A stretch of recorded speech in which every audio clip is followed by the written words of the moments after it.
To record the process of my production, I used a blogging website called WordPress.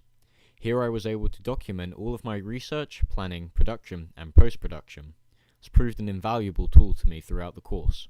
It meant I could review my research and ideas from any device, including my phone, when I was on the move and still coming up with ideas. Using images from online and screenshots of my work helped my written entries convey my messages and ideas to greater effect. Once I had completed my research for my opening sequence, I created an animatic. This essentially is a skeletal representation of how my finished product was going to play out. To make this, I took still images of my storyboard with a Kodiak EasyShare C763 and uploaded them to Final Cut Pro, which was my primary editing platform for the production. From Final Cut Pro, I uploaded videos such as my animatic, behind-the-scenes vlog, and eventually my first and final edit of my opening sequence. When exported as a QuickTime master file, I uploaded my videos to YouTube. This gave me the capability to implement my videos into my blog and then elaborate in the text the importance and point of the embedded video. It proved an important part of my blog as the variety of media made my blog more interesting and intricate. To edit my videos and effects, I used my personal MacBook Pro. On this machine, I had Final Cut and Adobe After Effects installed and at my disposal.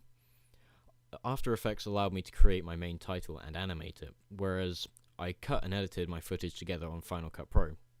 The advantage of this piece of software is that it also enabled me to edit sound, footage, and some basic effects all within a singular platform.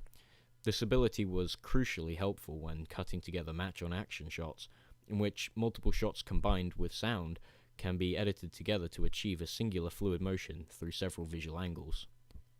Once achieved properly, this progression of shots can seem natural and seamless. For example, when my protagonist places down her orange box, the movement is carried over multiple shots. To manipulate atmosphere and tension, I created my own soundtrack for multiple items of other royalty-free music. One key technique when doing this is for the change in music to be neat and clean, so it doesn't explicitly sound like the end of one track and beginning of another. To ensure this, I cut and compounded my audio files so when I used fade-outs to transition your music, it was not abrupt and it was a very gradual transition. For example, when my protagonist reaches the bedroom, the sound changes from one piece to another without a noticeable change. Scripting was another vital part of the production process.